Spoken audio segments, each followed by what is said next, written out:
Então, boa tarde a todos, bem-vindos a mais uma tertúlia das inquietações pedagógicas, esta sobre a avaliação pedagógica. E, portanto, a questão da avaliação é uma questão sempre pertinente, sempre em debate, mas muitas vezes sem consensos. Isto é, continua a debater-se a questão da avaliação, qual o seu papel, qual o papel dos alunos, qual o papel qual o seu papel nas aprendizagens, qual a relação com o currículo. Portanto, tudo isto são aspectos cruciais da avaliação, mas que muitas vezes ainda continuam a ter opiniões bastante diferentes, e isso não é mau de todo, mas é importante que seja discutido. Portanto, é nessa perspectiva que nós organizamos esta tertúlia sobre a avaliação, cujos textos já saíram no JL, portanto já podem ser lidos no JL, os textos correspondentes de dois dos participantes nesta tertúlia.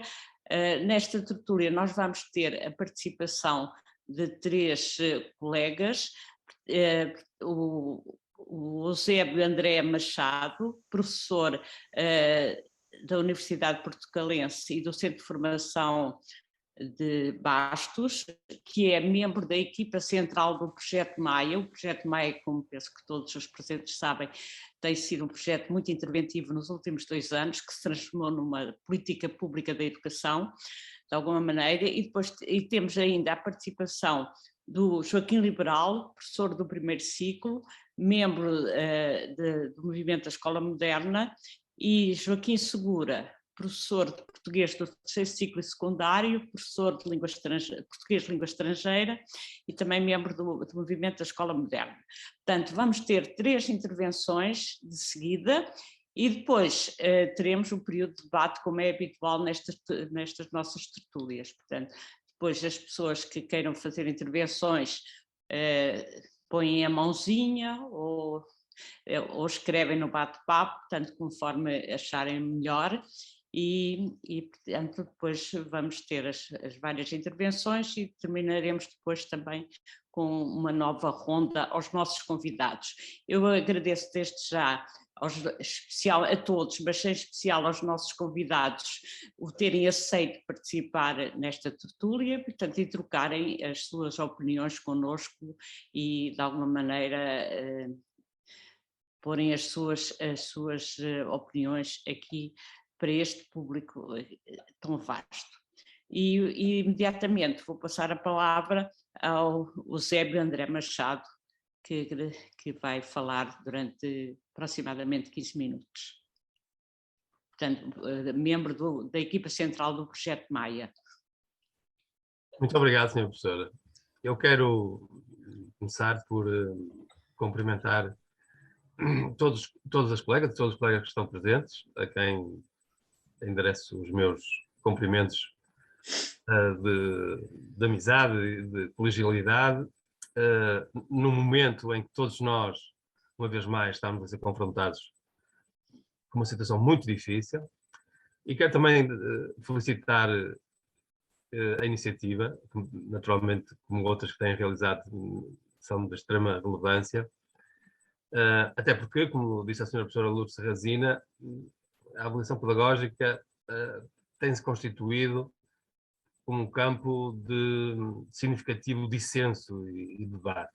Embora, devo dizer desde já que é preciso considerar também a avaliação pedagógica como um campo no qual a investigação e a ciência dão um contributo fundamental. E eu devo dizer desde já que, em relação à avaliação pedagógica e à avaliação em geral, que há mais opiniões do que ciência. E, de facto, isso faz com que, em certo sentido, o excesso de opiniões apague o conhecimento que foi sendo construído ao longo das últimas décadas sobre aquilo que tem efeito nas aprendizagens dos alunos.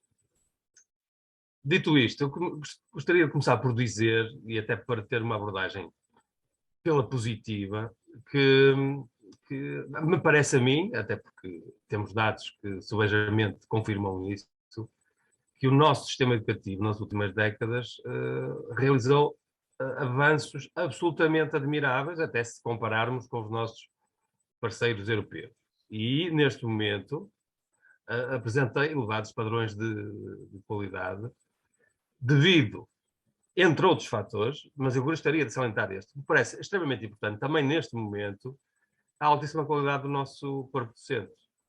Provavelmente, naquilo que nós conhecemos na história recente do nosso sistema educativo, nunca tivemos um corpo docente com a preparação, com as qualificações, com a experiência, como temos agora. É claro que se tem insistido, de uma forma que, do meu ponto de vista, é relativamente doentia, na questão do envelhecimento do corpo docente. E que cria problemas, naturalmente, a curto prazo, por causa da renovação geracional que é necessário realizar. Mas ter um corpo docente com estas características não é um problema. Deve ser encarado, justamente pelo contrário, como uma das maiores conquistas e das maiores oportunidades que nós temos no nosso sistema educativo. Aliás, ficámos a saber recentemente que em 2019 a nossa taxa de abandono escolar situou-se nos 10,6%. E convém lembrar que há 2 décadas a taxa de abandono escolar rondava precoce, andava à volta dos 50%. E portanto, ultrapassando em média 30% aquilo que eram os valores da União Europeia. Portanto, este exemplo mostra aquilo que se progrediu em Portugal, e é bom que nós tenhamos isto em conta quando discutimos, nomeadamente, as questões de avaliação. Porquê? Porque, e como também disse a senhora professora Lourdes Sarrazina, em relação ao projeto MAE, de facto, as políticas públicas da educação têm que merecer continuidade e, sobretudo, consistência.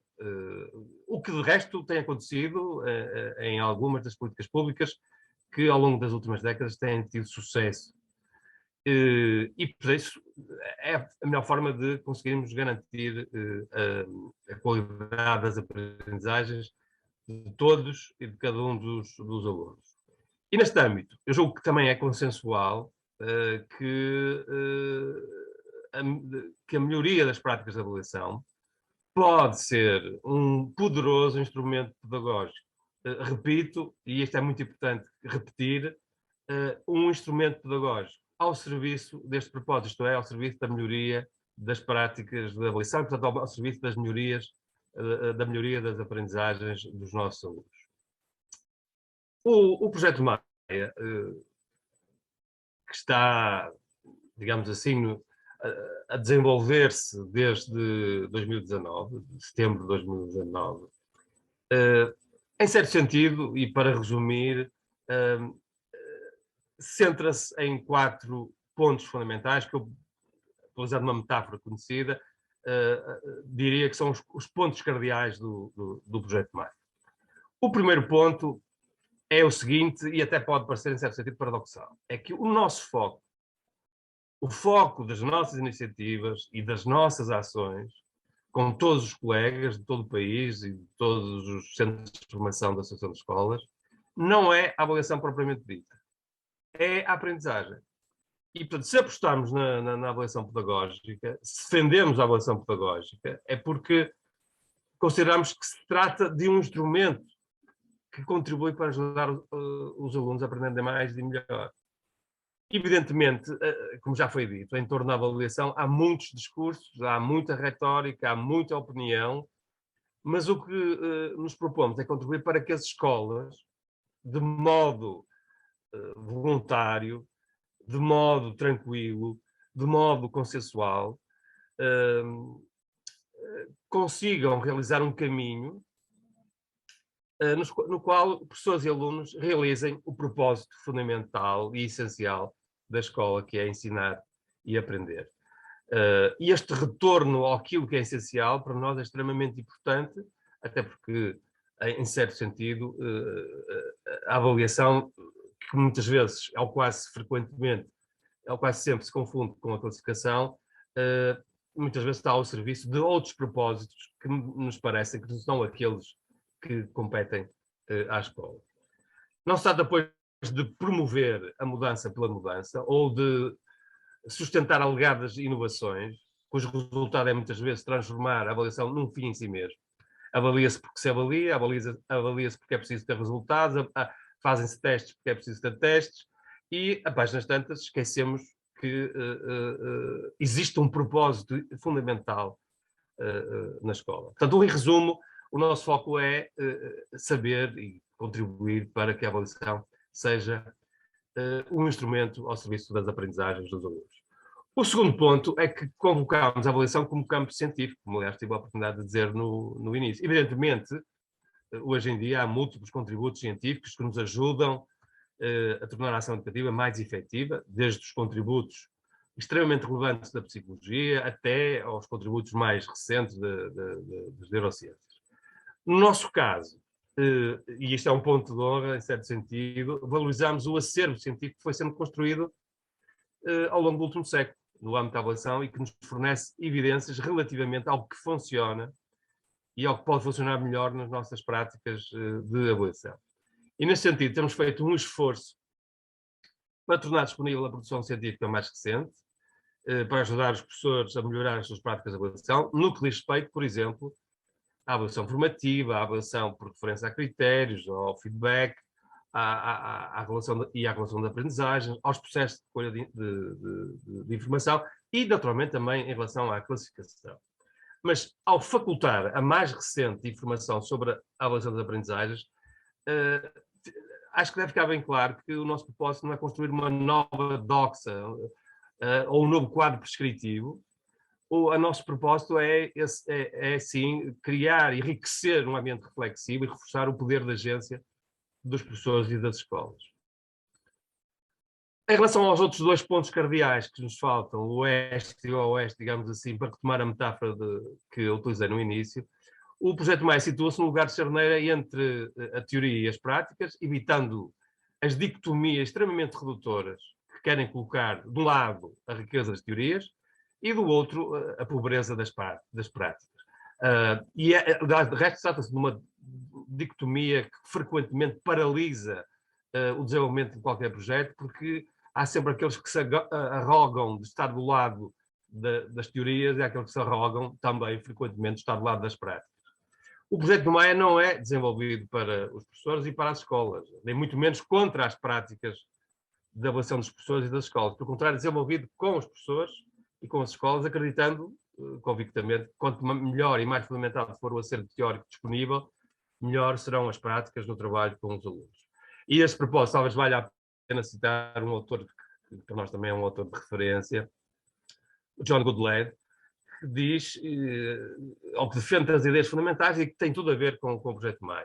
A primeira ideia é que as escolas são unidades básicas de renovação da educação, mas têm de trabalhar umas com as outras para se alcançar esse desígnio. De resto, é isto que nós temos tentado fazer, é promover uma construção de uma rede de trabalho entre as escolas, entre os centros de formação e entre os professores. Em segundo lugar, as escolas e as universidades, ao contrário daquilo que também agora parece ter caído na opinião pública, não têm que trabalhar de costas viradas umas para as outras, não têm que ser umas a ter a formação de professores e as outras a não terem a formação de professores. As escolas e universidades têm que cooperar para garantirem a formação e a atualização permanente dos seus professores e assegurarem a transferência de conhecimento nos dois sentidos. Finalmente, uma terceira ideia é que as escolas que pensam e assumem projetos para melhorar a educação são as que melhor contribuem para o bem de toda a comunidade e para as causas progressistas da educação e da democracia. E, dito isto, eu julgo que já ultrapassei, não, cumpri os 15 minutos, que me foram generosamente atribuídos pela senhora professora, e para começar, acho que deixaria estas palavras. Tá bom, muito obrigada, acho que já nos deixou aqui muita questão, que se quiserem depois podemos discutir a seguir. E agora eu passava a palavra ao Joaquim Liberal, que no texto que publicou no JL diz: mudar a avaliação é democratizar a escola. Portanto, isto é um grande desafio e por isso passo-lhe a palavra. Boa tarde a todos e a todas. Obrigado pelo convite. É com muito gosto que estou aqui na vossa companhia. Eu fiz um pequeno PowerPoint porque achei que aquilo que escrevi no JL precisava de ser ilustrado com alguns exemplos da minha prática e gostaria de partilhar esse PowerPoint. Pode partilhar.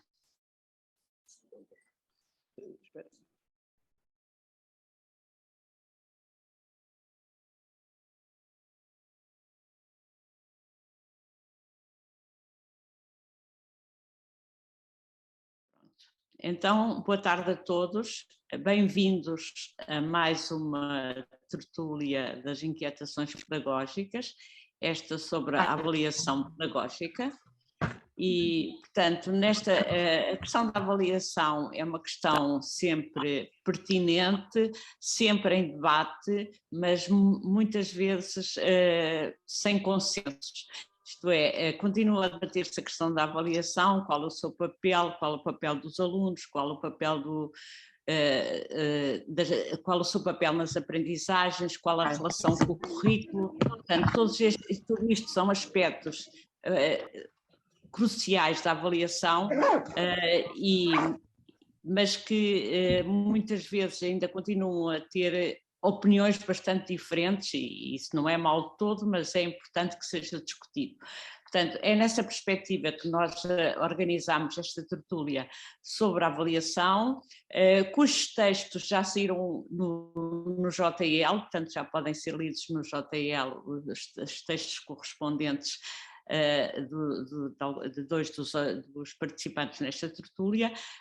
Nesta tertúlia nós vamos ter a participação de 3 colegas, o Eusébio André Machado, professor da Universidade Portucalense e do Centro de Formação de Bastos, que é membro da equipa central do Projeto Maia. O Projeto Maia, como penso que todos os presentes sabem, tem sido um projeto muito interventivo nos últimos 2 anos, que se transformou numa política pública da educação, de alguma maneira, e temos ainda a participação do Joaquim Liberal, professor do primeiro ciclo, membro do movimento da Escola Moderna, e Joaquim Segura, professor de português do terceiro ciclo e secundário, professor de português de língua estrangeira e também membro do movimento da Escola Moderna. Portanto, vamos ter 3 intervenções de seguida e depois teremos um período de debate, como é habitual nestas nossas tertúlias. Portanto, depois as pessoas que queiram fazer intervenções põem a mãozinha ou escrevem no bate-papo, portanto, conforme acharem melhor.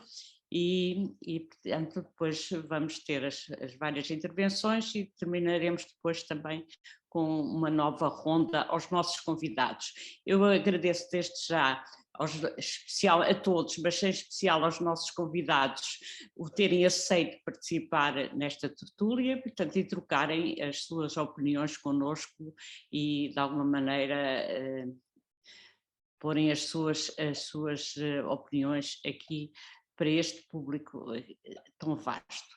E imediatamente vou passar a palavra ao Eusébio André Machado, que vai falar durante aproximadamente 15 minutos. Portanto, membro da equipa central do Projeto Maia. Muito obrigado, Sra. Professora.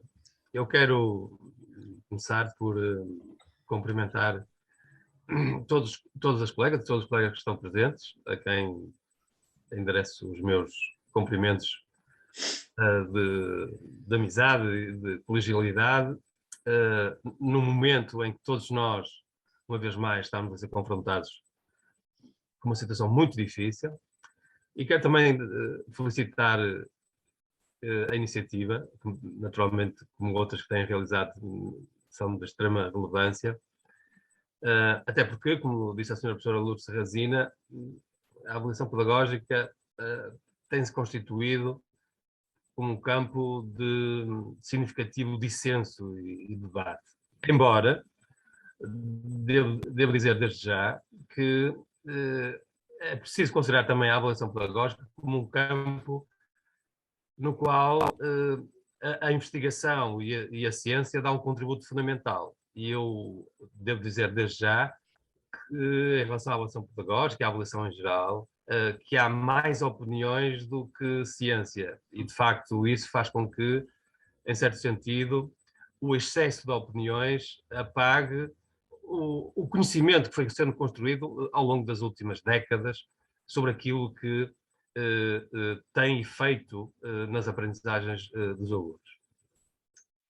Dito isto, eu gostaria de começar por dizer, e até para ter uma abordagem pela positiva, que me parece a mim, até porque temos dados que sobejamente confirmam isso, que o nosso sistema educativo, nas últimas décadas, realizou avanços absolutamente admiráveis, até se compararmos com os nossos parceiros europeus.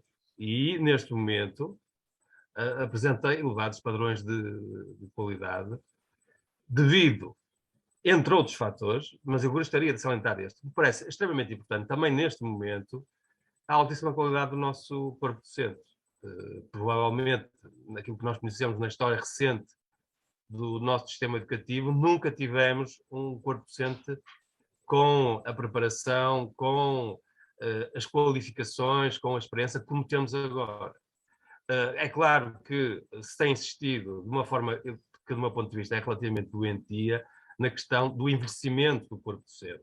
E que cria problemas, naturalmente, a curto prazo, por causa da renovação geracional que é necessário realizar.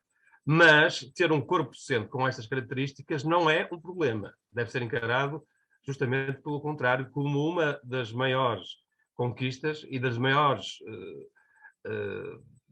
oportunidades que nós temos no nosso sistema educativo. Aliás, ficámos a saber recentemente que em 2019 a nossa taxa de abandono escolar situou-se nos 10,6%. E convém lembrar que há 2 décadas a taxa de abandono escolar rondava precoce, andava à volta dos 50%. E portanto, ultrapassando em média 30% aquilo que eram os valores da União Europeia. Portanto, este exemplo mostra aquilo que se progrediu em Portugal, e é bom que nós tenhamos isto em conta quando discutimos, nomeadamente, as questões de avaliação. Porquê? Porque, e como também disse a senhora professora Lourdes Sarrazina, em relação ao projeto MAI, de facto, as políticas públicas da educação têm que merecer continuidade e, sobretudo, consistência. O que, de resto, tem acontecido em algumas das políticas públicas que, ao longo das últimas décadas, têm tido sucesso. E, por isso, é a melhor forma de conseguirmos garantir a qualidade das aprendizagens de todos e de cada um dos alunos. E, neste âmbito, eu julgo que também é consensual que a melhoria das práticas de avaliação pode ser um poderoso instrumento pedagógico. Repito, e isto é muito importante repetir, um instrumento pedagógico ao serviço deste propósito, isto é, ao serviço da melhoria das práticas de avaliação, portanto, ao serviço das melhorias, da melhoria das aprendizagens dos nossos alunos. O projeto Maia, que está, digamos assim, a desenvolver-se desde 2019, de setembro de 2019, em certo sentido, e para resumir, centra-se em 4 pontos fundamentais, que eu, utilizando uma metáfora conhecida, diria que são os pontos cardeais do projeto MAI. O primeiro ponto é o seguinte, e até pode parecer, em certo sentido, paradoxal, é que o nosso foco, o foco das nossas iniciativas e das nossas ações, com todos os colegas de todo o país e de todos os centros de formação da Associação de Escolas, não é a avaliação propriamente dita, é a aprendizagem. E, portanto, se apostarmos na avaliação pedagógica, se defendemos a avaliação pedagógica, é porque consideramos que se trata de um instrumento que contribui para ajudar os alunos a aprenderem mais e melhor. Evidentemente, como já foi dito, em torno da avaliação há muitos discursos, há muita retórica, há muita opinião, mas o que nos propomos é contribuir para que as escolas de modo voluntário, de modo tranquilo, de modo consensual, consigam realizar um caminho no qual professores e alunos realizem o propósito fundamental e essencial da escola, que é ensinar e aprender. E este retorno àquilo que é essencial, para nós, é extremamente importante, até porque, em certo sentido, a avaliação, que muitas vezes, ou quase frequentemente, ou quase sempre se confunde com a classificação, muitas vezes está ao serviço de outros propósitos que nos parecem que não são aqueles que competem à escola. Não se trata, depois, de promover a mudança pela mudança ou de sustentar alegadas inovações, cujo resultado é muitas vezes transformar a avaliação num fim em si mesmo. Avalia-se porque se avalia, avalia-se porque é preciso ter resultados, fazem-se testes porque é preciso ter testes, e, a páginas tantas, esquecemos que existe um propósito fundamental na escola. Portanto, em resumo, o nosso foco é saber e contribuir para que a avaliação seja um instrumento ao serviço das aprendizagens dos alunos. O segundo ponto é que convocamos a avaliação como campo científico, como aliás tive a oportunidade de dizer no início. Evidentemente, hoje em dia há múltiplos contributos científicos que nos ajudam a tornar a ação educativa mais efetiva, desde os contributos extremamente relevantes da psicologia até aos contributos mais recentes das neurociências. No nosso caso, e isto é um ponto de honra, em certo sentido, valorizamos o acervo científico que foi sendo construído ao longo do último século, no âmbito da avaliação, e que nos fornece evidências relativamente ao que funciona e ao que pode funcionar melhor nas nossas práticas de avaliação. E, nesse sentido, temos feito um esforço para tornar disponível a produção científica mais recente, para ajudar os professores a melhorar as suas práticas de avaliação, no que diz respeito, por exemplo, à avaliação formativa, à avaliação por referência a critérios, ao feedback, à relação e à relação de aprendizagem, aos processos de escolha de informação e, naturalmente, também em relação à classificação. Mas, ao facultar a mais recente informação sobre a avaliação das aprendizagens, acho que deve ficar bem claro que o nosso propósito não é construir uma nova doxa ou um novo quadro prescritivo. O nosso propósito é sim, criar e enriquecer um ambiente reflexivo e reforçar o poder da agência dos professores e das escolas.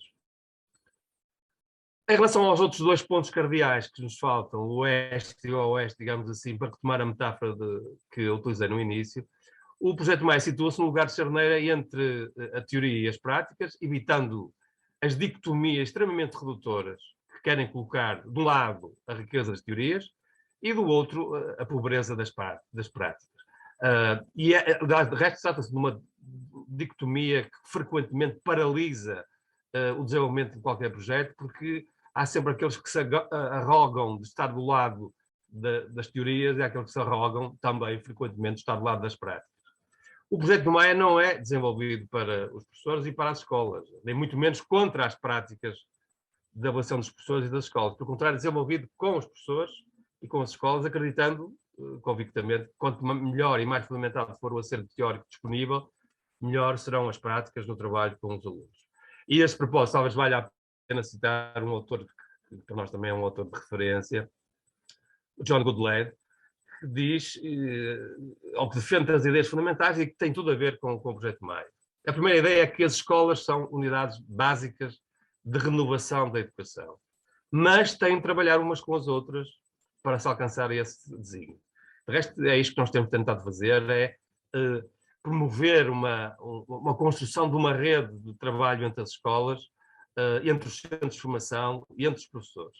Em segundo lugar, as escolas e as universidades, ao contrário daquilo que também agora parece ter caído na opinião pública, não têm que trabalhar de costas viradas umas para as outras, não têm que ser umas a ter a formação de professores e as outras a não terem a formação de professores. As escolas e universidades têm que cooperar para garantirem a formação e a atualização permanente dos seus professores e assegurarem a transferência de conhecimento nos dois sentidos. Finalmente, uma terceira ideia é que as escolas que pensam e assumem projetos para melhorar a educação são as que melhor contribuem para o bem de toda a comunidade e para as causas progressistas da educação e da democracia. E, dito isto, eu julgo que já ultrapassei, não, cumpri os 15 minutos, que me foram generosamente atribuídos pela senhora professora, e para começar, acho que deixarei estas palavras. Tá bom, muito obrigada. Acho que já nos deixou aqui muita questão, que se quiserem depois podemos discutir a seguir. E agora passava a palavra ao Joaquim Liberal, que no texto que publicou no JL diz: mudar a avaliação é democratizar a escola. Portanto, isto é um grande desafio e por isso passo-lhe a palavra. Boa tarde a todos e a todas. Obrigado pelo convite. É com muito gosto que estou aqui na vossa companhia. Eu fiz um pequeno PowerPoint porque achei que aquilo que escrevi no JL precisava de ser ilustrado com alguns exemplos da minha prática e gostaria de partilhar esse PowerPoint. Pode partilhar.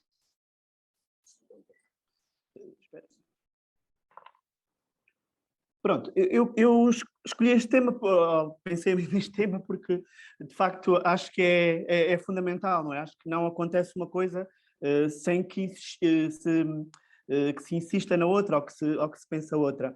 Porque penso que quando se fala, em termos gerais, em avaliação, é mais numa coisa que está no poder dos professores e não tanto nos poderes dos alunos. E eu creio que o facto de ensinar os alunos a avaliarem-se eles próprios também é uma condição fundamental para que a escola se democratize.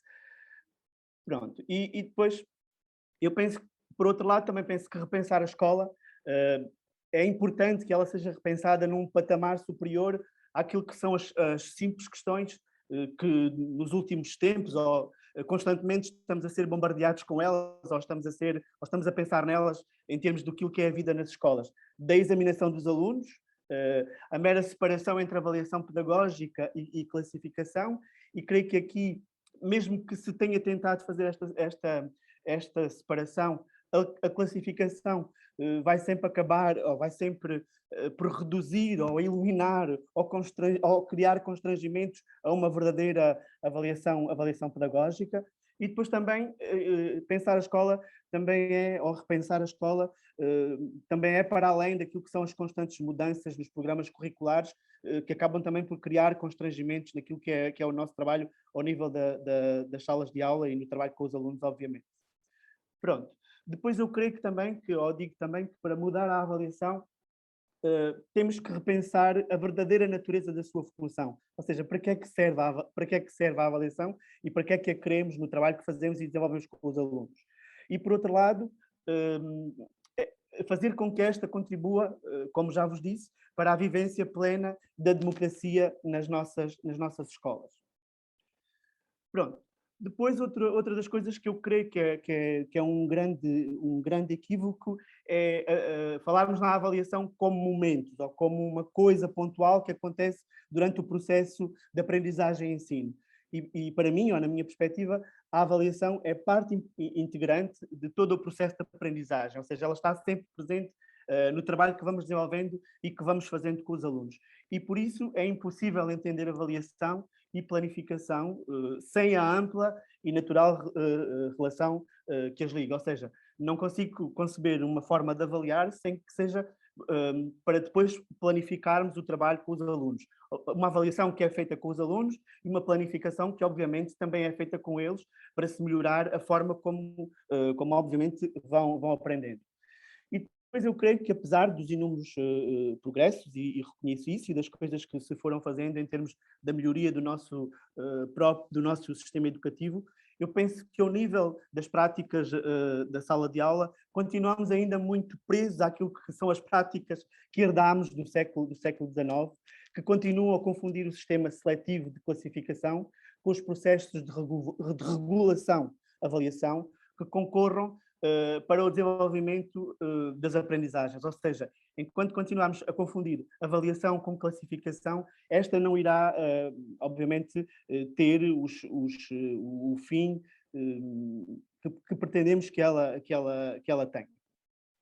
Pronto, depois eu no meu texto pensei em 6 princípios que para nós, no movimento da escola moderna, são básicos, e que vou tentar depois aqui também ilustrar com algumas coisas da minha prática, e para que haja esta mudança, para que se promova a participação dos alunos, para que de facto a democracia seja uma evidência nas nossas salas, eu creio que a primeira coisa que temos que fazer é reorganizar o espaço educativo, com a participação dos alunos, obviamente, que eles estejam envolvidos nessa dinâmica, e para a participação dos alunos.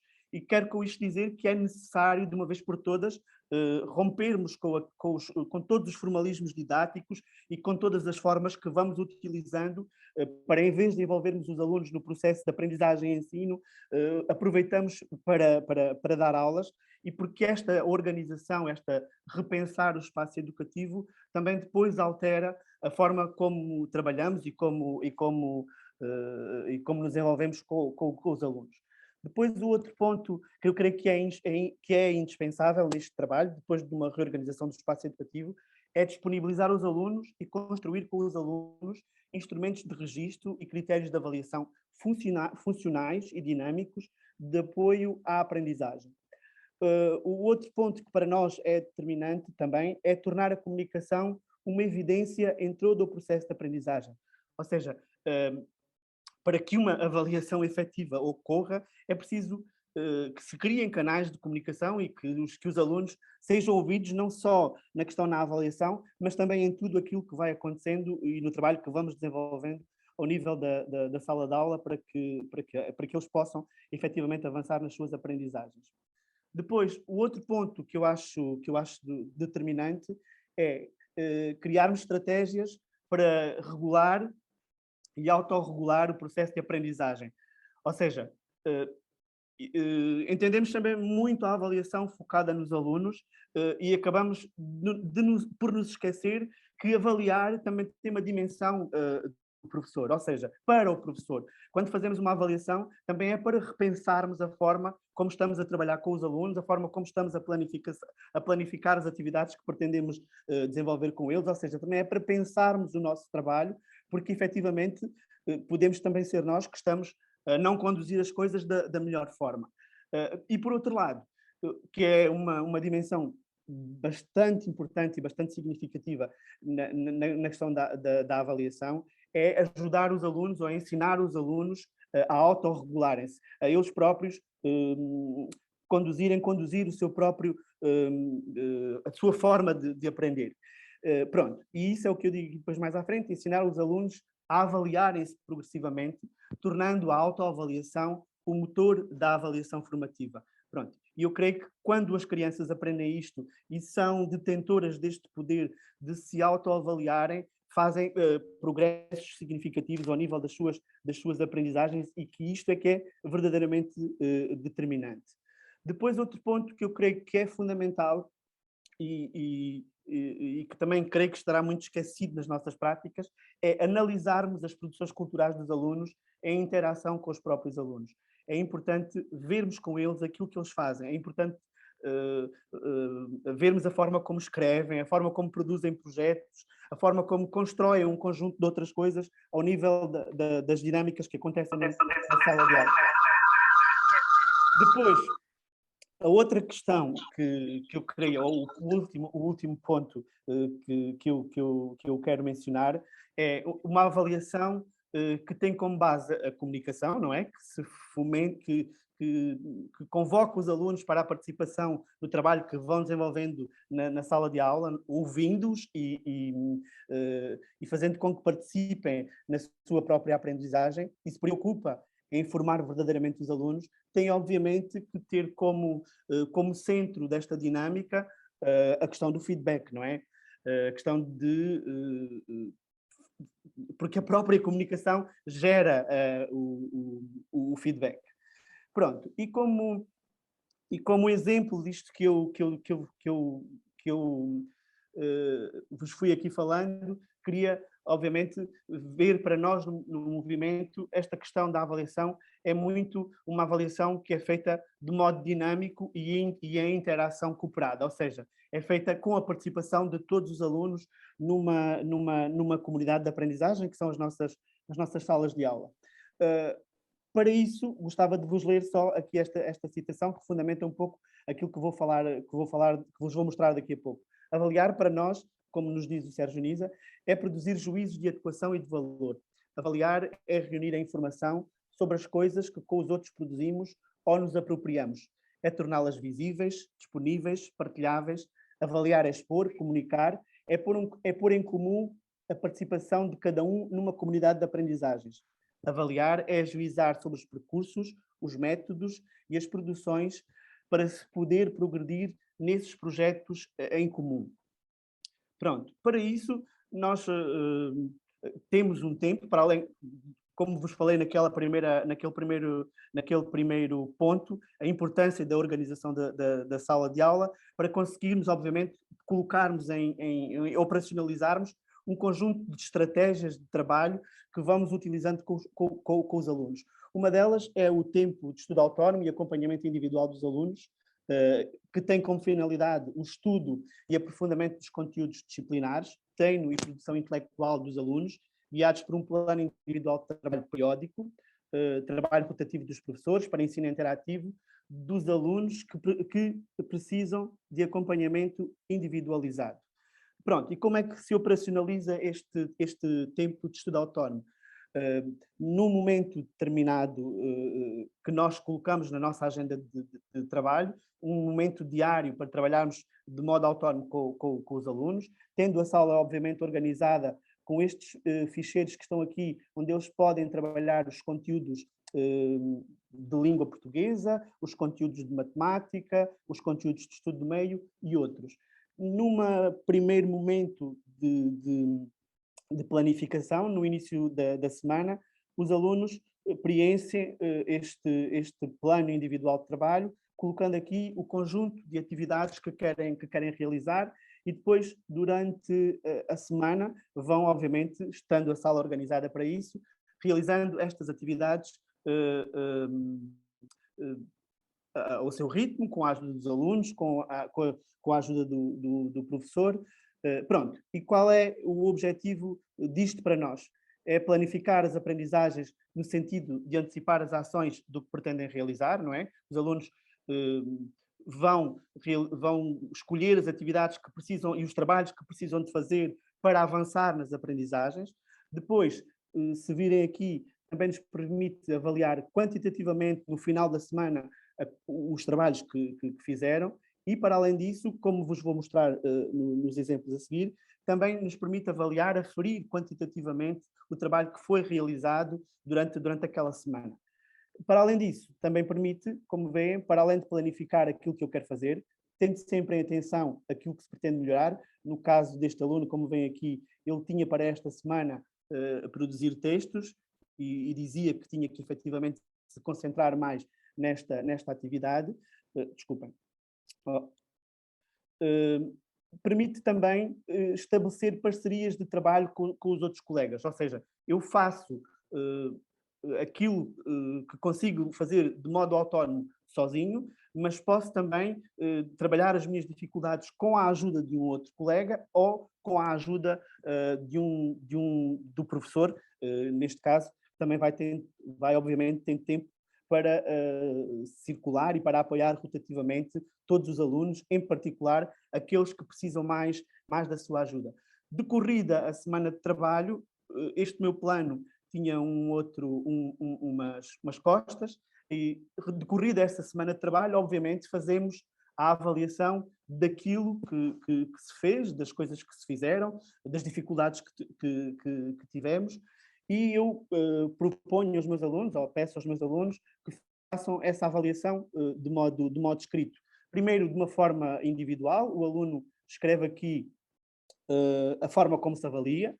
Neste caso, este aluno escrevia: eu tenho dificuldades em leitura escrita, eu cumpri todas as regras da sala, eu sou organizado, eu marquei sempre da mesma cor, eu não cumpri o PIT porque só me faltava uma coisa.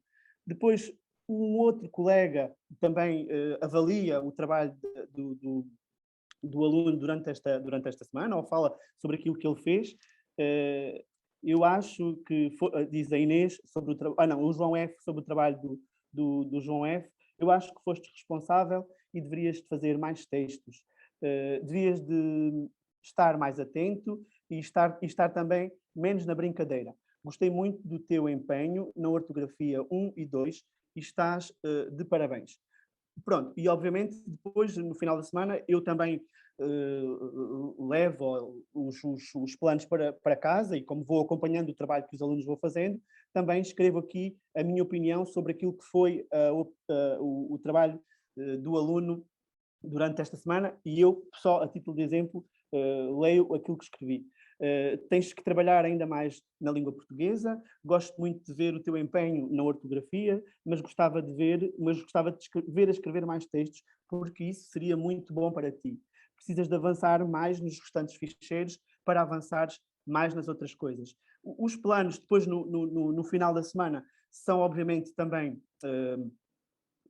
avaliados coletivamente sobre a turma, falamos em concreto sobre o trabalho que cada um fez e daquilo que precisa fazer na próxima semana, e esta dinâmica permite, obviamente, a participação do aluno no seu processo de aprendizagem, permite aquilo que eu já fui dizendo, uma regulação interativa, porque é feita também com a ajuda dos parceiros, os amigos também lhes vão dando feedback sobre aquilo que ele fez e daquilo que precisa fazer, como vimos aqui no exemplo da Inês, e depois também nos dá uma regulação proativa, ou seja, aquilo que se afere aqui, aquilo que se fala aqui, serve para depois, na próxima semana, voltarmos a planificar a semana de trabalho, tendo em atenção as coisas que, obviamente, precisamos de melhorar. E aqui está vários tipos de feedbacks, não é? Pronto, e isto sendo uma estratégia recorrente de trabalho que vamos fazendo sistematicamente e conversando com os alunos, promove, obviamente, a autorregulação dos alunos e a autonomia. É claro, pronto, isto era só mais outro exemplo, que eu depois aqui acabei também por acrescentar, que permite apoiar permite-nos, durante este tempo em que os alunos estão a trabalhar autonomamente, em parceria uns com os outros, nas diferentes áreas que existem na sala de aula, também, obviamente, disponibiliza o professor para apoiar aqueles alunos, apoiar de modo rotativo aqueles alunos que estão em dificuldades. E entendemos aqui as dificuldades, ou o em dificuldades, como a dificuldade não é uma coisa, obviamente, permanente, e eu acredito que se os alunos forem ajudados com mais atenção do professor naquilo que nós também que é a operacionalização efetiva da diferenciação pedagógica, poderão avançar e poderão ultrapassar essas dificuldades. E esta dinâmica de trabalho também nos permite diagnosticando mecanismos de regulação do processo de aprendizagem e ensino. Não só pelo professor, mas também com a dinâmica e com a envolvência da turma. E depois, como viram aqui, obviamente que a coleção, a forma como vamos arquivando e colecionando estes planos individuais de trabalho, permite-nos reunir informação sobre o processo, sobre a evolução dos alunos e também ir adaptando o trabalho progressivamente. Pronto, como é que chegamos aqui? Óbvio que estas questões são pensadas e são conversadas com os alunos, porque aqueles tipos de avaliação não acontecem por milagre, é preciso que haja a participação dos alunos, e eu normalmente converso com os alunos sobre o que é, por exemplo, quando estamos a falar da nossa avaliação durante o tempo de estudo autónomo, o que é a nossa autoavaliação? Ou o que é que temos que fazer para nos autoavaliarmos durante aqueles momentos de trabalho autónomo. Pronto, e com esta turma nós chegámos a esta conclusão. Para o que eu posso escrever ali na avaliação do tempo de estudo autónomo é quais são as minhas dificuldades e porque tenho essas dificuldades, sendo que isto é um bocado complicado para as crianças, mas para que é que há a necessidade de dizermos quais são as dificuldades? Porque assim conseguiremos ir fazendo a lista ou o elenco das coisas em que temos que nos concentrar, saber, para trabalhar na próxima semana. Pronto. Dizer também se fiz todos os trabalhos que tinha planeado, se cumpri aquilo que comprometi a fazer naquela semana de trabalho. Quais são as coisas que sei fazer bem, porque não são só as dificuldades que importam, também é importante termos a percepção, ou a turma, o grupo, ter a percepção das coisas que dominamos e para que as coisas que dominamos, porque os alunos também são importantes recursos de apoio uns aos outros, não é? Se há alunos que dominam bem uma coisa, podem apoiar, ajudar o professor na tarefa de ajudar estes colegas que estão a passar por algumas dificuldades. Pronto, dizer se respeitei e se cumpri as regras do trabalho na sala, dizer se os trabalhos estão bem organizados, e isto são tudo coisas que são conversadas com ele e que são os alunos que dizem como é que estes guiões são construídos. Depois, um outro, porque isto também foi muito debatido com eles, às vezes dizemos, sou excelente, ou sou muito bom, mas as crianças não têm, obviamente, a percepção do que é ser excelente, do que é ser muito bom. Neste caso aqui, o que é ter um pitch excelente, que era o que eles dizem com frequência. E depois, em conversa, em debate com eles, conversámos sobre isto e chegámos a este guião. Para termos um pitch excelente, é preciso termos os trabalhos organizados, é preciso... Isto era uma coisa que acontecia, porque o que acontece, porque eles, para fazerem os ficheiros de trabalho, vão dando baixa deles, e eles achavam que as cruzinhas que se faziam lá ali naquelas marcações deviam ser todas da mesma cor. Depois, outra coisa importante é variar as atividades, não fazer sempre das mesmas coisas, e por aí afora, como podem ver. Pronto. E estes guiões de apoio à aprendizagem servem-nos para quê? Para explicitarmos o que se pretende que os alunos aprendam e façam, não é? E tem muito mais sentido quando isso é explicitado por ele, quando é problematizado com eles a partir de situações que eles vão vivendo, aprendam a compreender as suas representações sobre o que aprendem. Pronto. E eu creio que é assim que depois as próximas planificações são mais eficazes, não é? Pronto. Depois estes guiões também parecem meios de ação que permitam ter sucesso construídos em interlocução com a turma, são feitos para que todos tenham sucessos e são construídos em diálogos com eles, e depois são também instrumentos de planificação e antecipação da ação, porque nos permitem na próxima semana voltarmos a planificar as coisas, sempre tendo em vista mais sucesso de cada um dos intervenientes no grupo. Para além, eu dizia-vos também que era importante vermos,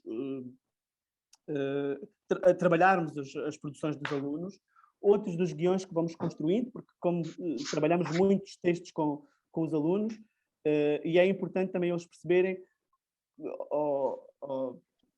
terem meios de conseguirem, por exemplo, neste exemplo que eu vos mostro aqui, como é que eu faço a revisão de um texto. Mas deixou onde as chaves? Quando pudesse, já passou o tempo um bocadinho.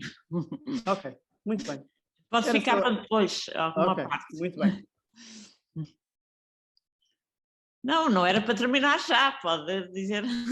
Mas pronto, não, era só para mostrar que quando produzimos alguns textos também fazemos essa análise e para reescrevermos os textos também vemos com os alunos o que é preciso fazer, ou o que é que eles para escrevermos um bom texto, não é?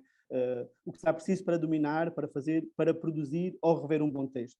O que será preciso aprender a fazer para escrever um bom texto. Perceber quais os conhecimentos necessários à realização de uma tarefa, e este era um exemplo que eu fiz com os meus alunos. Para revermos um texto, temos que ler o texto, corrigir os erros, ver quais são as propostas do autor, ver se o texto está bem organizado e se faz sentido. Pronto. E esta análise também é uma avaliação que nos ajuda a ser cada vez melhores alunos nesta tarefa da produção escrita. E era só. Obrigada. Obrigado.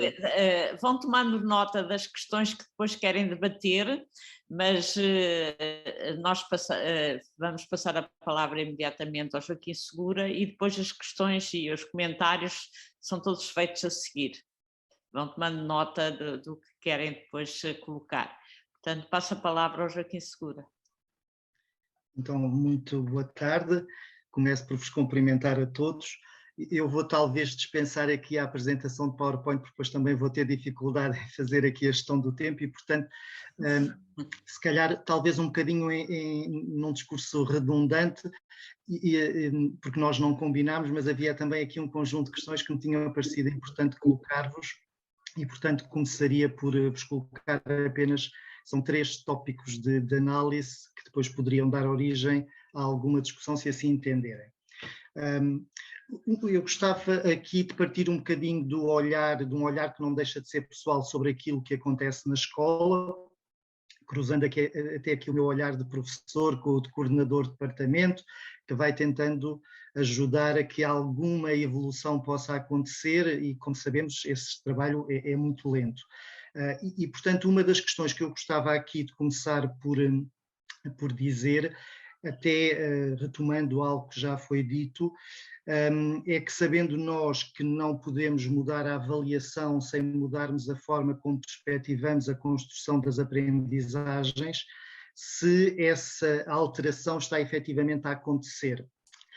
E esta é uma questão que pode até parecer um pouco ingênua ou demasiado simplista, mas a verdade é que me parece que, por vezes, na escola, queremos continuar a operar mudanças naquilo que continuamos a entender como uma última etapa do processo, sem verdadeiramente alterar o próprio processo de construção das aprendizagens.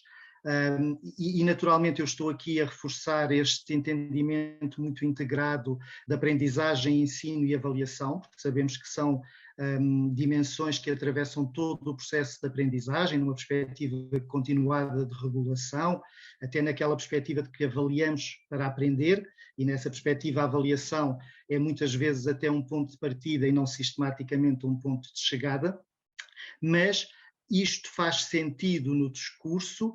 Não estou inteiramente convencido que na prática as mudanças sejam tão significativas, porque no modo como concebemos a aprendizagem há determinados aspectos, e o Joaquim Liberal também focou essa questão, que se vão mantendo e que têm a ver com aquela gramática que nós aprendemos e que de alguma maneira vamos perpetuando.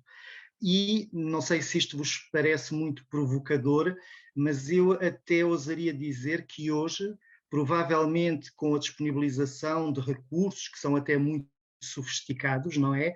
E que nos levam assim quase a uma sedução, não é? Deixamos muito seduzir por um conjunto de recursos que são muito elaborados.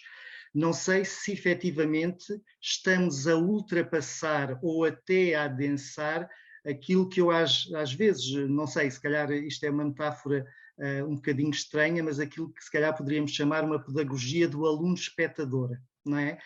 E aquilo que nós vemos muitas vezes, ou pelo menos que eu não deixo de observar, é ver os alunos e os professores olhar para a parede, não é? Assim, todos virados para a parede a ver alguma coisa que está a ser projetada. E não é por acaso que muitos alunos nos devolvem também esta imagem, não é? Eu lembro-me sempre de um aluno que numa reportagem na televisão dizia, quer dizer, ter os PowerPoints ou outras aplicações, outros programas, é a mesma coisa que ter o manual, só que está espetado na parede. E eu acho que esta afirmação deste aluno, tão provocadora e ao mesmo tempo tão incisiva, é muito interessante para nos fazer pensar se efetivamente aquilo que muda é o essencial do ponto de vista da própria implicação dos alunos na construção do conhecimento, ou se é um bocadinho trabalhar a sofisticação daquilo que foi e que é a nossa gramática escolar. Esta, se calhar, é uma questão que para mim é muito sensível, assim, se me permitirem uma nota um bocadinho mais pessoal, é uma questão que me acompanha desde a formação inicial, quando eu e os outros colegas estagiários chegávamos à faculdade e queríamos contar tudo o que tínhamos feito de extraordinário com os alunos e dizíamos eu fiz, e a nossa orientadora na faculdade, a Ivone Nisa, nos perguntava ou nos dizia, sim, isso é muito interessante, então e os alunos? O que é que os alunos fizeram e estão a aprender? E isto é alguma coisa que eu penso que tem de nos interrogar permanentemente, porque se não nos interrogarmos mais a fundo sobre estas questões, aquilo que é um investimento tão grande na melhoria dos processos de avaliação corre o risco de eventualmente ser alguma coisa que ainda se vai abater de forma mais perversa sobre os alunos e tornar até o processo um bocadinho mais perverso, porque nós acreditamos que estamos a fazer grandes mudanças e eventualmente não as estaremos a fazer. E, portanto, a minha questão aqui não é tanto perguntar se a mudança se pode fazer a partir da avaliação e da reflexão sobre a avaliação, porque me parece que sim, que esse contributo é possível, mas de saber se as mudanças que estamos a fazer na avaliação, sem as fazer também nos processos de construção das aprendizagens, não acabam por reduzir o impacto que as mudanças no processo de avaliação poderiam até ter. Portanto, não queria passar aqui a perspectiva negativa, mas era também passar aqui alguma problematização, e todos nós sabemos do que estamos a falar, porque estamos na escola e vivemos os processos e os discursos e o modo como nos apropriamos do discurso, não é? E, portanto, era também trazer um pouco para cima da mesa esta questão. Há um outro tópico que a mim parece muito importante e que foi já aqui focado nas duas intervenções anteriores e que tem a ver com esta ligação entre avaliação e comunicação. Todos nós acentuamos muito esta perspectiva de que a avaliação supõe comunicação. E é inegável que no discurso que nós produzimos sobre a avaliação estas questões estão mais presentes. É inegável que temos na escola diversificado ou procurado diversificar os instrumentos de avaliação e dispor de mais informação. Aquilo que eu às vezes me pergunto é se essa informação efetivamente corresponde à comunicação. Ou seja, se todos os dados que nós vamos tentando recolher, procurando ter informação mais detalhada sobre os desempenhos dos alunos nos diferentes domínios do currículo, se efetivamente se traduzem em comunicação, se traduzem em interlocução, e o Joaquim Liberal mostrou-nos muitos exemplos que tinham a ver com esta dimensão, ou se são forma de exercermos ainda mais autoritarismo, se quiser, sobre os alunos, não é? Portanto, esta ideia de que agora não temos só a nota dos testes para fazer médias, esperemos que essa realidade esteja distante, embora saibamos que não está em todos os contextos, mas se essa múltipla informação que vamos recolhendo efetivamente está ao serviço das aprendizagens ou em formas de exercermos mais controlo e poder sobre os alunos, subjugando-os a partir dessa informação. E aqui esta ideia de que é no diálogo com os alunos, na interlocução, que podemos todos ir tendo consciência do que já se aprendeu, do que ainda há para aprender, do modo como podemos aprender melhor, é essa a dimensão que nos importa e não tanto podermos dizer eu agora já não faço médias, eu agora já não tenho só o Excel, tenho muita informação, mas essa informação continua a ser minha e para eu usar para exercer controle sobre os alunos. E esta questão, por exemplo, para mim, eu aqui numa perspectiva talvez um pouco mais prática, tinha pensado falar-vos desta questão dos critérios de avaliação, é uma questão que é para mim muito sensível, não é? Nós hoje, aquela sofisticação de que eu falava há pouco nos processos, nos instrumentos de trabalho de aula, temos essa mesma sofisticação nos instrumentos que permitem trabalhar critérios de avaliação com os alunos. E muitas vezes nós acedemos a instrumentos que já estão feitos, que consideramos que são muito interessantes, desculpem, mas a minha perspectiva é se às vezes não podemos ceder a um certo facilitismo, que é o de usar uns materiais, vou usar agora aqui assim um galicismo, prêt-à-porter, não é? Já está feito e eu vou usar, sem às vezes pensar como é que os alunos vão entender esses critérios, que sentido é que esses critérios têm para eles, como é que eles efetivamente podem ser mobilizados para apoiar as aprendizagens. E eu aqui digo sempre, e trabalho muito nessa perspectiva com os meus alunos, podemos até começar com alguns critérios, alguns instrumentos de avaliação que possam não ser tão completos, que possam até não ter uma linguagem tão rigorosa como tem de ser no ponto de chegada, não é? Mas que façam sentido para os alunos naquele momento, que decorram das suas próprias experiências de trabalho, que tenham uma linguagem que eles compreendam, porque às vezes termos instrumentos de avaliação muito abrangentes, com uma linguagem muito rigorosa, remetendo para uma avaliação das múltiplas dimensões que podemos avaliar, mas que para os alunos são incompreensíveis. Expliquei, não. Então, se calhar esta questão de podermos ajudar os alunos a aprender acaba por se perder, não é? E, portanto, eu tenho sempre muito esta preocupação de perceber até que ponto estes instrumentos de apoio à aprendizagem e à avaliação que usamos com os alunos efetivamente são úteis para fazer a regulação dos processos de trabalho e de aprendizagem, ou se são apenas uma maneira diferente de pôr rótulos, não é, que acabam por se esgotar em si mesmos e que contribuem pouco para avançarmos na aprendizagem. E é por isso que é muito importante ir implicando os alunos nesse processo, partir da experiência, ver como é que podemos melhorar, tornar essa reflexão em critério que depois nos permita efetivamente avançar de forma mais consistente.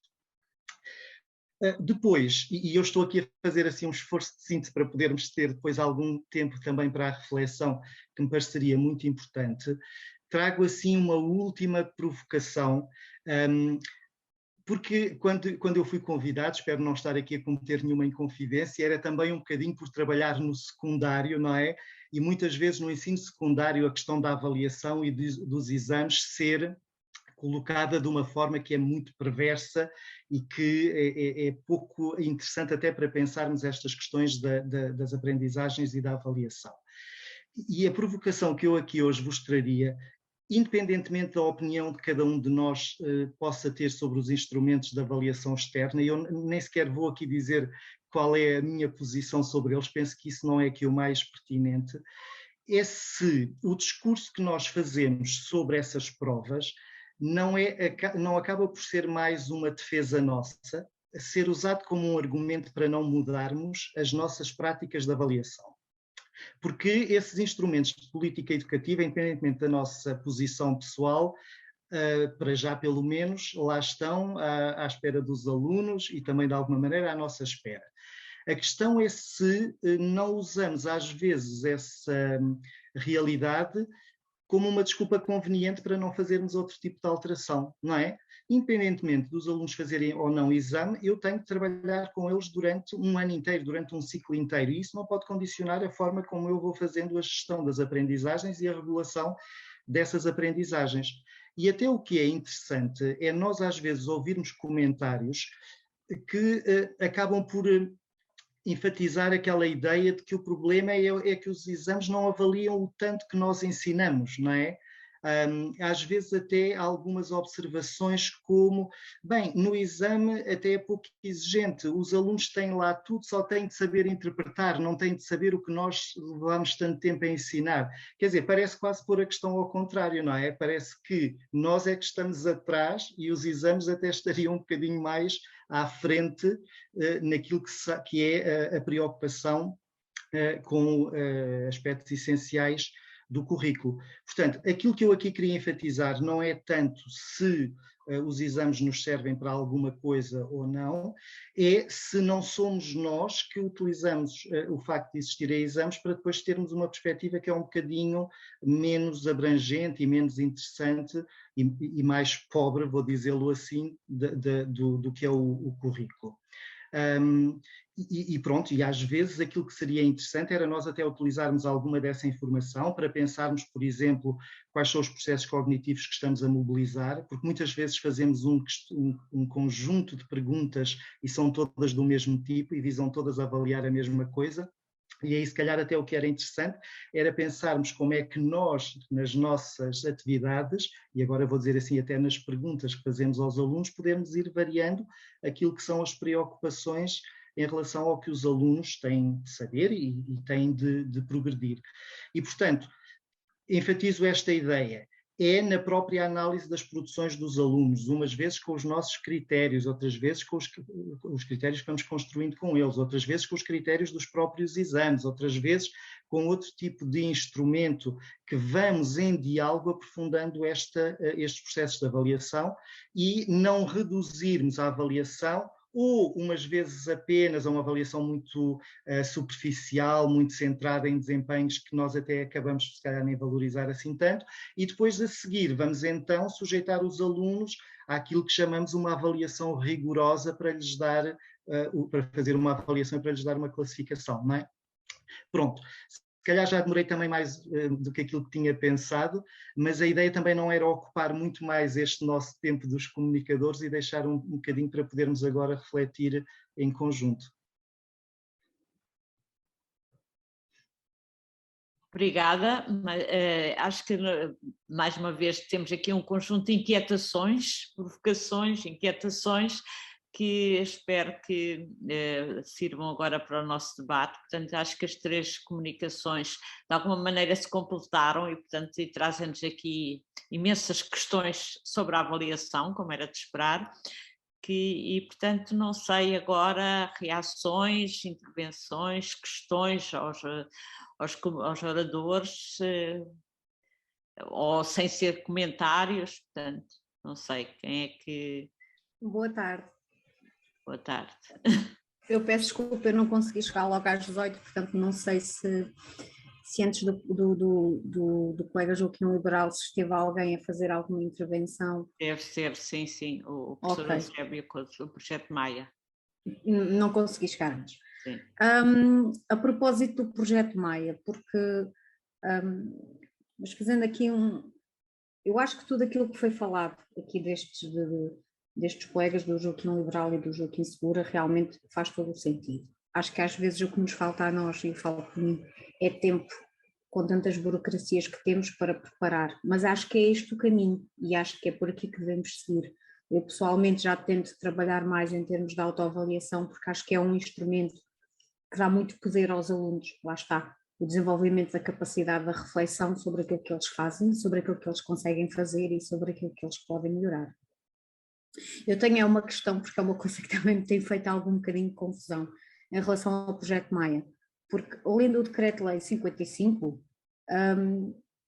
não sei se eu estou a interpretar mal, mas é a interpretação que eu faço e tenho uma dúvida de acordo com aquilo que já me transmitiram do projeto Maia.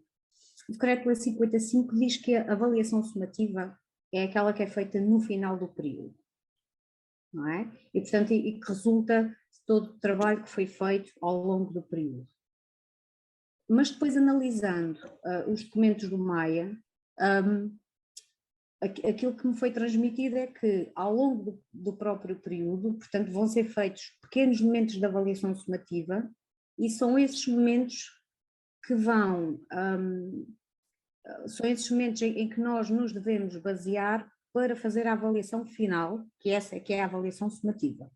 Ou seja, eu tenho aqui algumas dúvidas do que é efetivamente a avaliação sumativa, porque eu sempre achei que a avaliação sumativa é aquele balanço final no final do período, que se traduz numa menção qualitativa, no caso do primeiro ciclo, que eu sou professora do primeiro ciclo, e neste momento é-me transmitido que essa avaliação é feita com base em determinados momentos que têm uma classificação ao longo do período. E a minha pergunta é, será que isso não acaba por ser um bocadinho redutor daquilo que nós conseguimos aproveitar das aprendizagens, da evolução que os alunos vão fazendo ao longo do período ou do semestre? Porque, peço desculpa, pronto, está aqui alguém a pedir para intervir. Eu tenho esta questão, tenho esta dúvida e pronto, não sei se alguém me pode esclarecer ou se acham que isto faz sentido ou não. Pronto, fica a questão, no fim há uma nova intervenção dos oradores e, portanto, se surgir a resposta, mas pode surgir também agora na discussão. Havia aqui um pedido para intervir?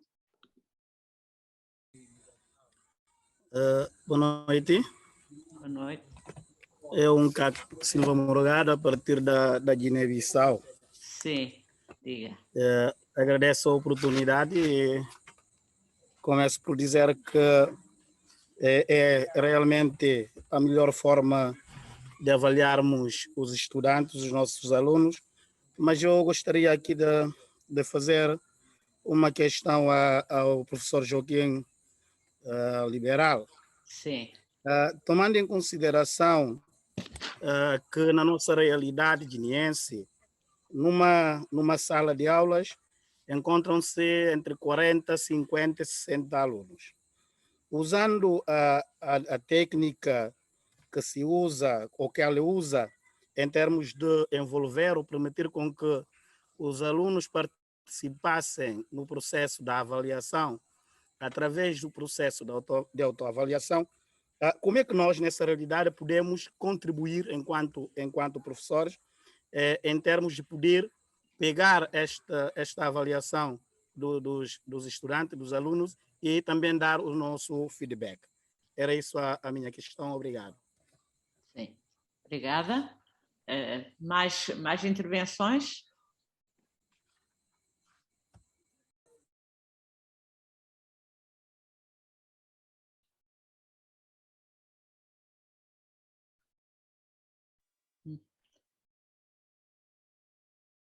Não há mais intervenções?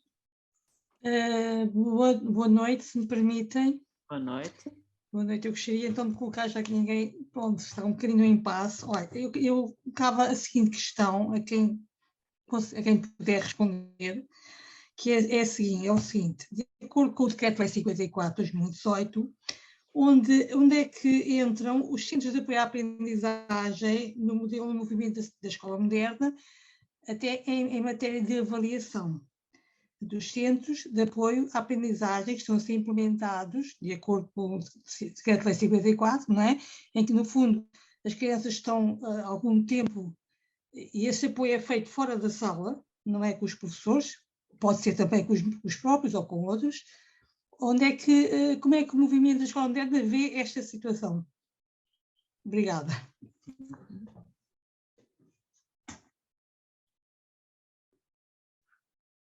Não tem que ser os oradores a responder, pode haver contributos de outros participantes. Com certeza.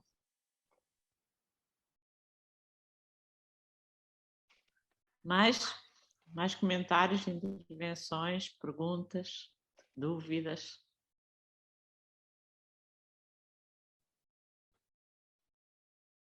Senhora professora, se não houver nenhuma questão ou nenhuma intervenção para já, uma vez que foi colocada uma questão, eu aproveitaria o ensejo. Sim, está bem, não com houver certeza. problema. Estamos aqui sem intervenções, acho que sim. Depois pode haver a seguir mais, se quiser. Eu devo dizer que não ouvi totalmente a intervenção da Vanessa, porque houve aqui um corte na internet, mas julgo que percebi o essencial.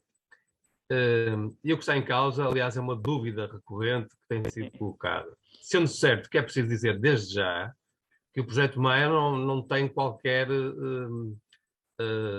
propensão normativa. O projeto Maia não determina as opções que as escolas e as pessoas tomam no que diz respeito à avaliação.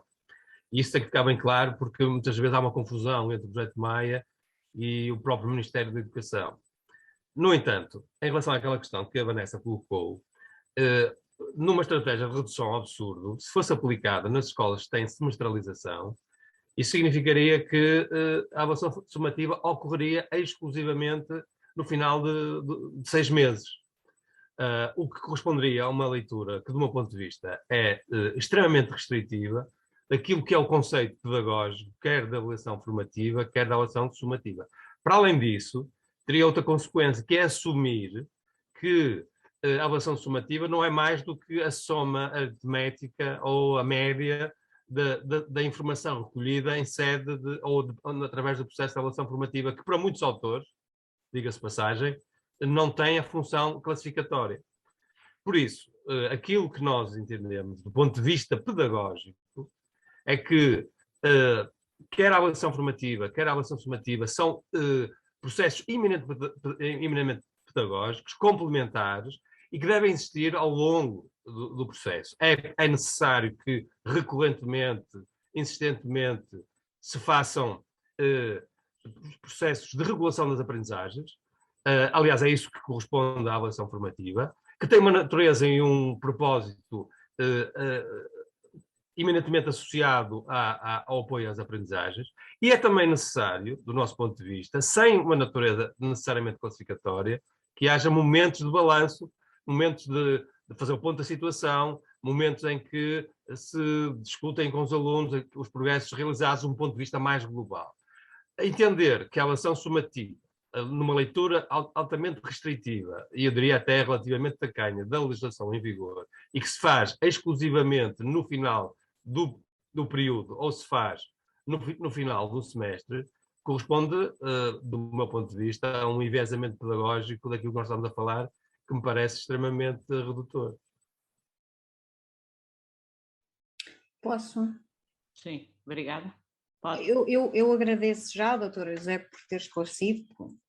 A minha questão, e eu se calhar também não me expressei bem ou não concluí, mas esses momentos de avaliação sumativa que vão surgindo ao longo do período ou ao longo do semestre, não é só com base nesses momentos que nós fazemos a avaliação final, ou que não é? Portanto, eu não sei se eu me estou a explicar bem. Posso interromper? A avaliação final é a classificação final? Ou é Sim, do semestre ou do período. Sim. Quero eu dizer, vamos imaginar que um professor faz 4 momentos de avaliação sumativa a português. Do meu ponto de vista, não se deverá basear apenas nesses 4 momentos da avaliação sumativa para fazer o balanço final, não é? Há todo um percurso. O que a colega está a dizer é muito interessante porque implica uma consequência, que é a de que tudo o que os alunos realizam deve ser classificado e deve ser mobilizado para efeitos de classificação. O que significa que se considera que mesmo os erros que os alunos cometem em qualquer processo de aprendizagem, mesmo as dúvidas que eles tenham, mesmo as dificuldades que eles enfrentam, serão mobilizadas para efeitos de classificação. O que significa, na realidade, que a avaliação sumativa não avalia aprendizagens, avalia erros. E por isso, e aliás faz parte da própria lógica da regulação da aprendizagem, da autorregulação. Os alunos têm que ter tempo para errar, têm que ter tempo para ter dúvidas, têm que ter tempo, têm que ter oportunidades para mudar. Aliás, o feedback não tem qualquer sentido se não houver oportunidade dos alunos melhorarem aquilo que não conseguiram fazer. Aquilo que nós temos a tendência é classificar tudo o que se mexe na escola com o propósito de que se mobiliza tudo isso no final do período para classificar. E, portanto, nós não temos, então, avaliação formativa. Temos microavaliações formativas feitas sistematicamente e até diria obsessivamente ao longo de todo o período, que depois servem para atribuir uma classificação.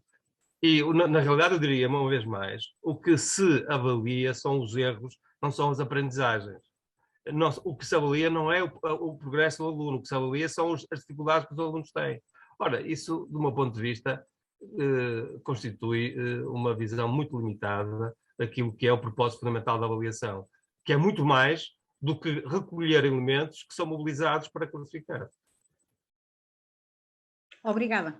Nada. Não sei se, entretanto, mais alguém quer fazer alguma intervenção.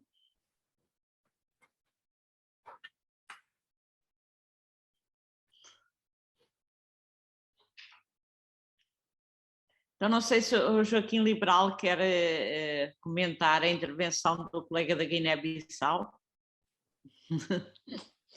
Não é fácil. Não é fácil primeiro porque eu não conheço essa realidade, não é?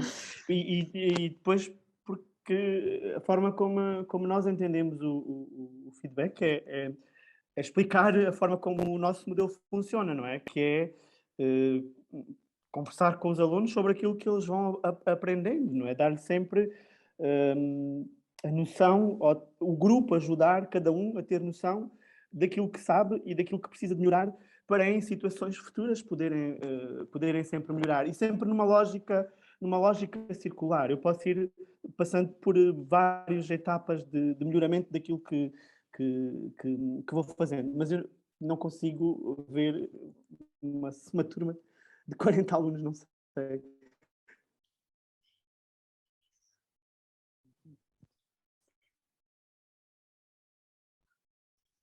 Mais algum contributo?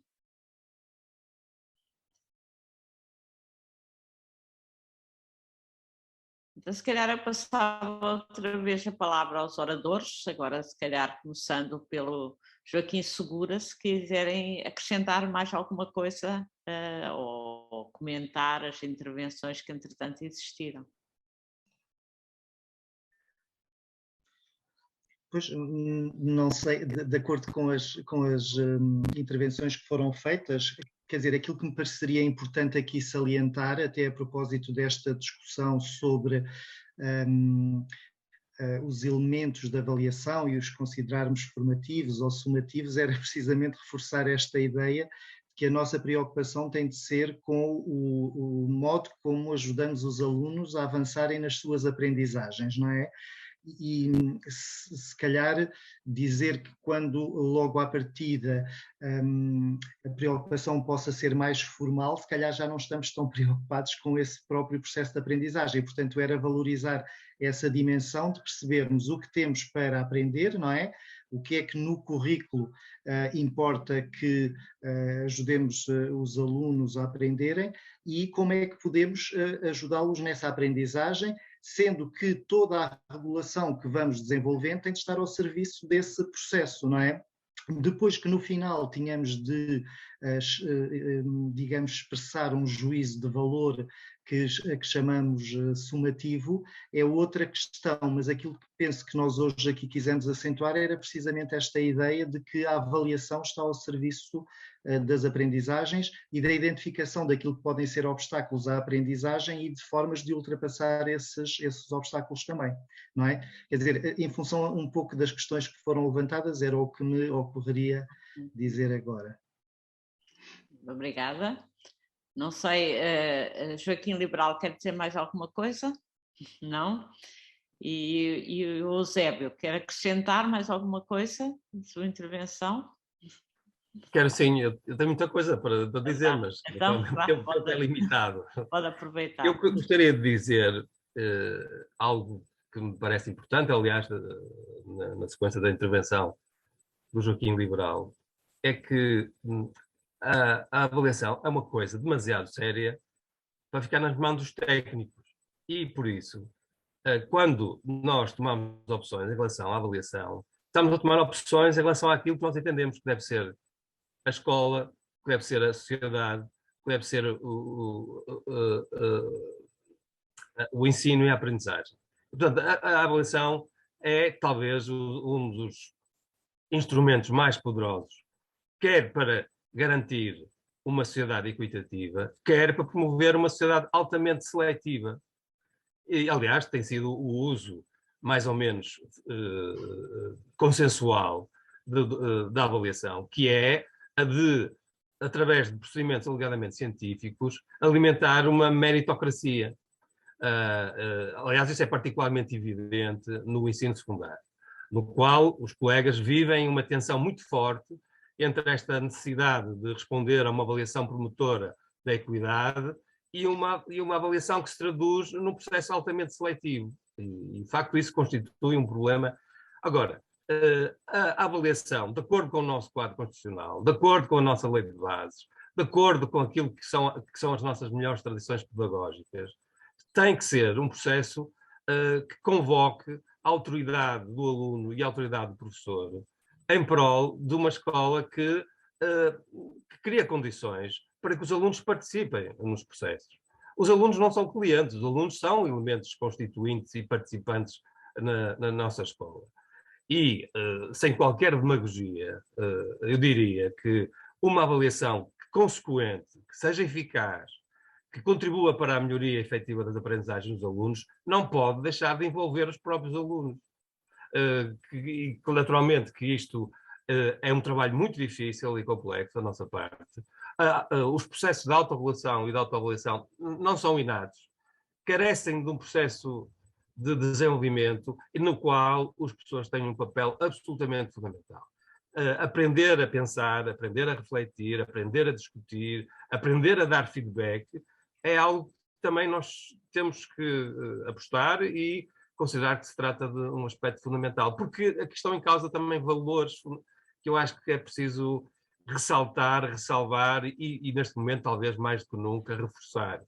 Não é? Que se nós temos cidadãos críticos, a participação dos alunos na escola é provavelmente um dos fatores mais importantes que pode contribuir para essa construção de uma cidadania que é capaz de ler, interpretar e de pensar sobre o mundo e as coisas.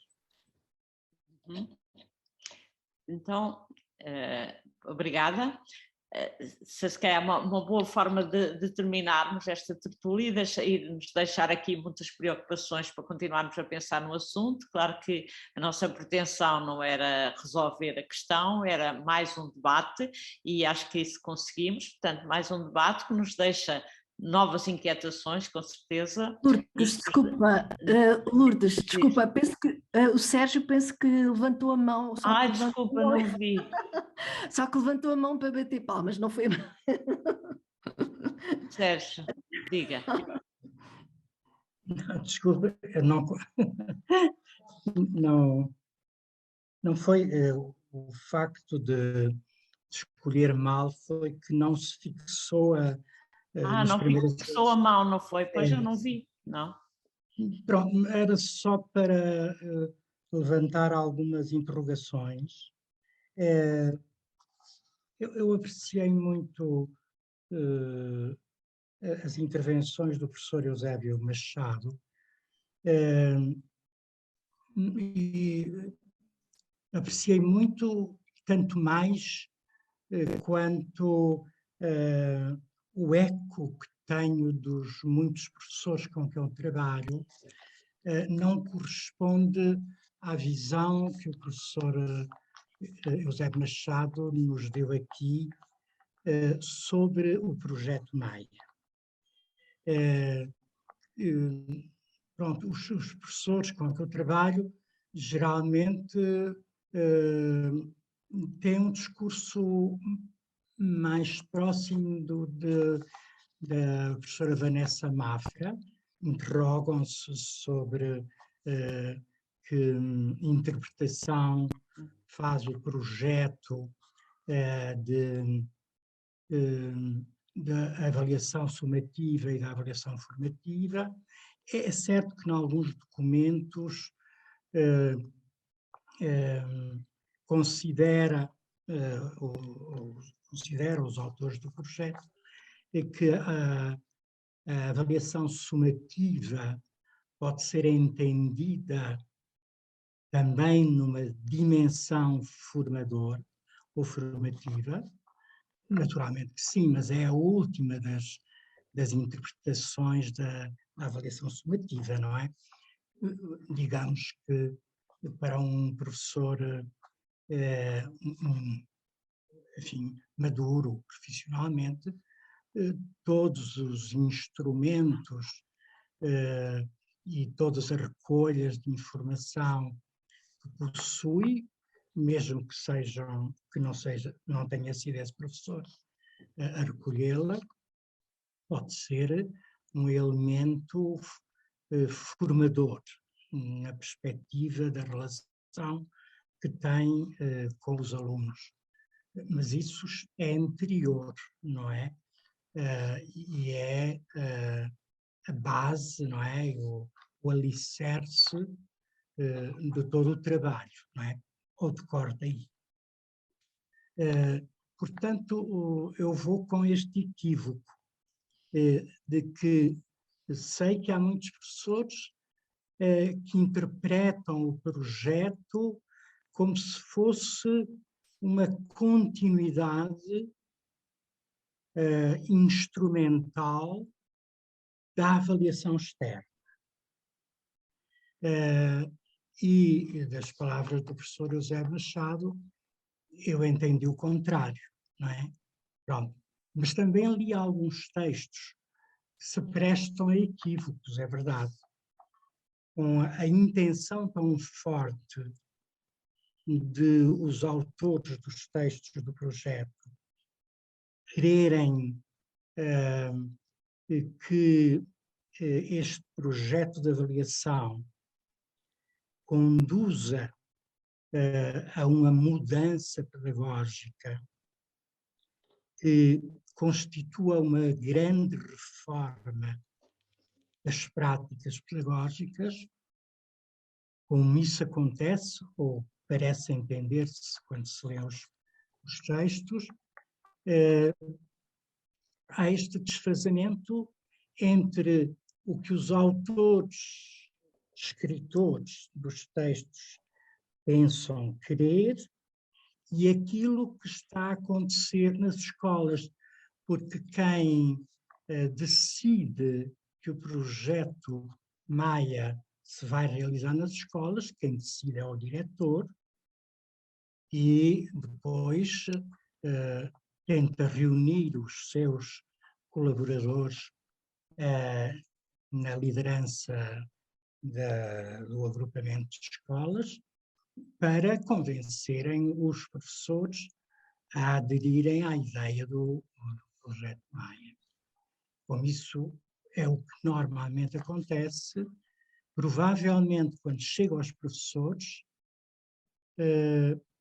a intenção alterou-se, não é?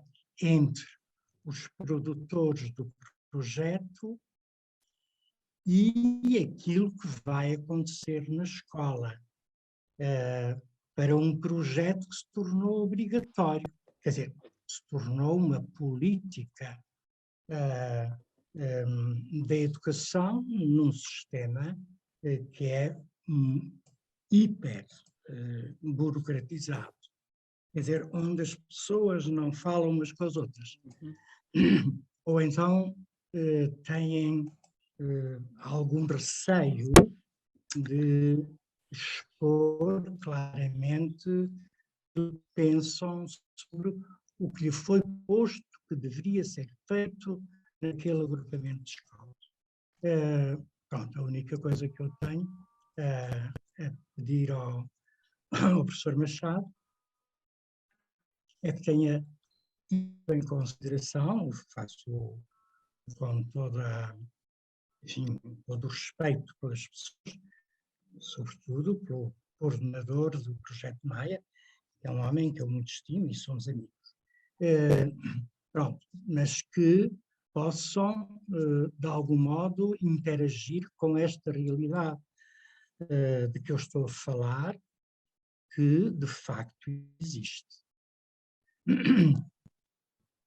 Depois gostava de dizer alguma coisa sobre a questão da inclusão e dizer que eu manifesto uma grande inquietação, é o lugar para manifestarmos as nossas inquietações, Sim. sobre o modo como interpretam a inclusão nas escolas. E esta ideia perigosa de retirar as crianças e os jovens das suas turmas para fazer milagres fora da turma. Milagre esse que não se pode produzir, porque as crianças e os jovens são remetidos depois, por outros momentos, à turma a que pertencem, e essas crianças não terão capacidade para desenvolver a sua socialização, porque estão sempre a roubá-los aos grupos de socialização a que pertencem. Portanto, esses professores especialistas, em vez de ajudarem as crianças a desenvolverem-se psicológica e socialmente, estão a impedir o seu desenvolvimento. E isso é muito grave. Eu vivi toda a minha vida a trabalhar neste domínio, que agora se chama a inclusão. E, de facto, estranho que agora a inclusão é uma palavra, volta a dizer um galicismo, passe-partout, não é? E que, quanto mais usamos a palavra inclusão, mais excluímos as crianças e os jovens daquilo a que têm rigorosamente direito, que é pertencer a um grupo, a uma comunidade de aprendizagem para serem ajudados a socializarem-se. Porque é para isso também que a escola serve. É o segundo patamar do desenvolvimento social, da socialização. Se lhe roubamos essa possibilidade, então essas crianças que têm dificuldades ficam cada vez mais roubadas ao direito que tenha à sua socialização na escola. É grave, temos todos que pensar nisso seriamente, porque estamos a fazer muito mal às crianças em nome da inclusão. E o que estamos a fazer é excluí-las. Uma palavra para o nosso colega da Guiné-Bissau. Eu trabalhei na Guiné-Bissau, na constituição de uma organização de formação. Só o que lhe queria pedir era que tivesse em consideração que os 40 ou 60 alunos que um professor na Guiné-Bissau chega a ter, e é verdade, que aposte naquilo que esses alunos já sabem e não pensar que eles não sabem nada.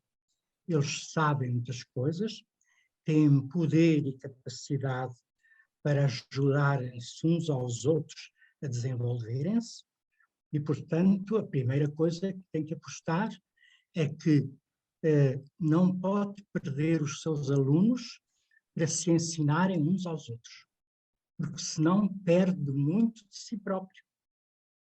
Portanto, tem que garantir que os alunos também o vão ajudar a si, se eles trabalharem uns com os outros para desenvolverem conhecimentos, capacidade de estar uns com os outros, etc. Mas gostava também de lhe pedir que encontrasse no tempo de aulas um tempo relativamente forte, como nós fazemos no movimento da Escola Moderna, um tempo em que os alunos vão trabalhar num compromisso que fizeram com eles próprios, com os colegas, com o professor, que é aquele plano individual. Quer dizer, ter um compromisso, escrito ou menos escrito. Quando eu estive na Guiné-Bissau, não tínhamos nem lápis, nem coisas para escrever. Os meninos, às vezes, escreviam no chão, não é? No pó da terra, não é? E escreviam, e faziam operações, e etc, etc. Espero que agora já tenham papel, lápis, essas coisas. E podem fazer um compromisso por escrito, não é? O que é que vão fazer naquele tempo? O que é que cada um vai fazer naquele tempo em que não devem chamar o professor para tirar dúvidas? É que trabalhar, produzir coisas em função dos compromissos que se relacionam com o programa. E é nesse tempo que o professor vai chamando um a um, de preferência, os alunos que têm maiores dificuldades, para ele, professor, trabalhar com esse aluno. Mas não é logo para lhe dar explicações, é para conversar com ele, falar com ele sobre as suas dificuldades e ajudá-lo a ultrapassá-las. Portanto, os professores têm que arranjar tempo na organização que fazem do trabalho, organizar tempo para se sentarem e trabalharem com os alunos que mais precisam dele, porque não precisam todos do mesmo tempo. E isso é fundamental e pode-se fazer quando se tem 60 alunos também, ou 40, ou 30, ou etc. Pronto, não tenho mais tempo para falar com o colega da Guiné-Bissau, mas posso lhe garantir que há maneiras de nos confrontarmos com essa situação tão difícil, tão trabalhosa, tão inquietante para um professor. Provavelmente foi ensinado a trabalhar com todos, a trabalhar ao mesmo tempo e a mesma coisa, como se fazia há muito tempo. Não é? Há maneiras de trabalhar, mesmo em situação tão desvantajosa como a que o professor tem. Bem, temos muitas dúvidas para tirar uns com os outros e custa-me que não conversemos, que não falemos, como o Zoom nos afasta tanto, tantos que somos, ou que começámos por ser, agora já somos menos, mas somos muitos ainda, e parece que nos intimidamos, não pomos os problemas efetivos, quer dizer, podemos dizer tudo o que faz falta dizer, sem termos que nos magoarmos uns aos outros. Não temos que nos agredir, não há lugar para isso.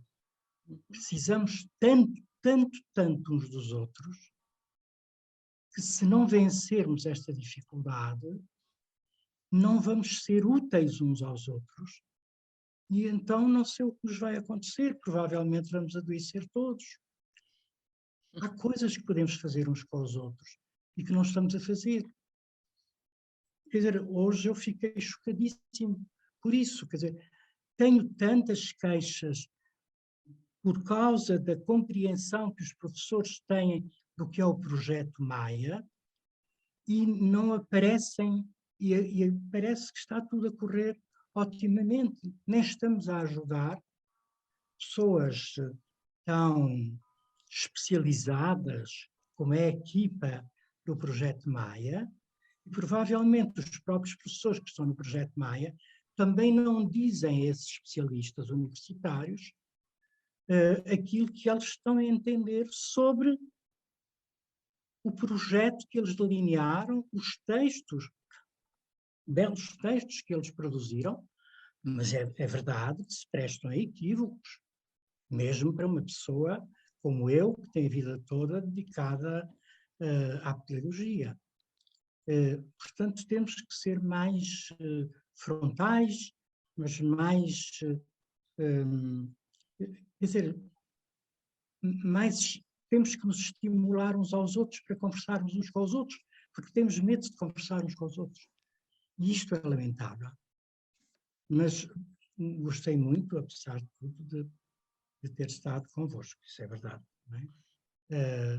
Mas tive pena de que não tenham querido passar-nos a experiência que têm sobre avaliação. Obrigadíssimo. Obrigada, Sérgio. O professor Eusébio quer acrescentar agora mais alguma coisa? Quero, naturalmente. Quero agradecer ao Sr. Professor Sérgio Nisa a lucidez com que, uma vez mais, pôs em cima da mesa as questões que estão em curso.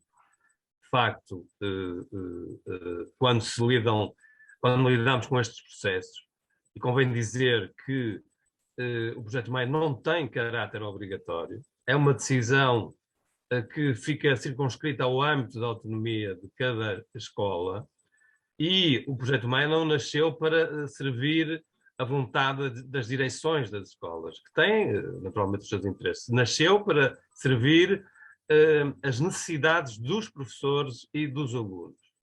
E por isso, naturalmente, que nós não podemos escamotear a pulsão tecnicista e burocrática que existe no nosso sistema educativo, que em muitas situações esmaga e anula o nosso desejo pedagógico de mudar as práticas, de colocar o foco nos alunos, de transformar a pedagogia.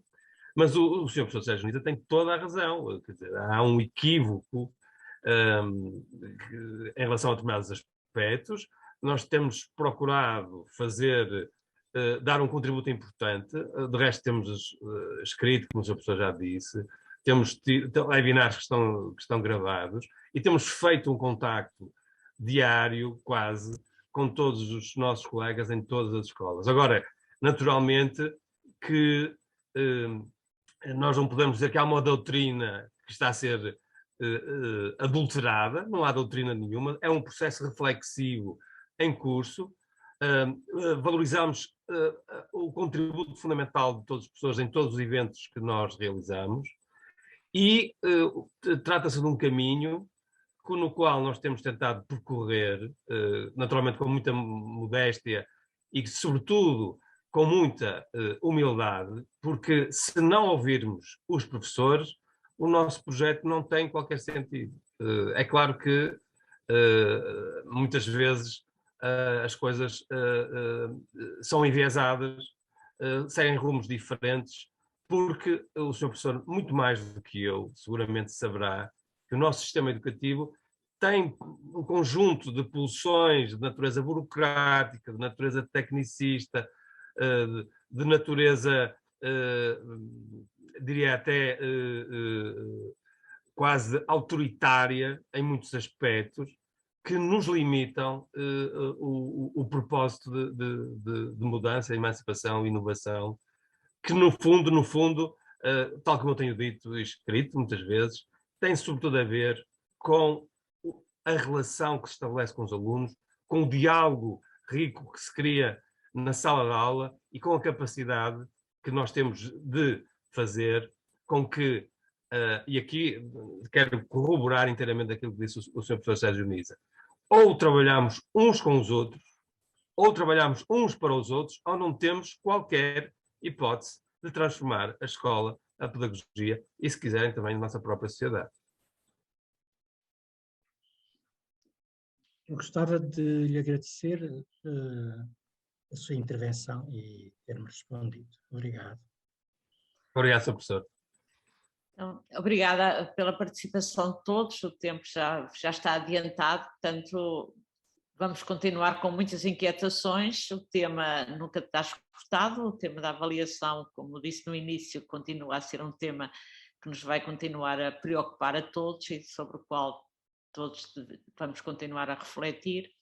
E mais uma vez obrigada pela participação e encontramos numa próxima tertúlia. Boa noite, obrigada a todos.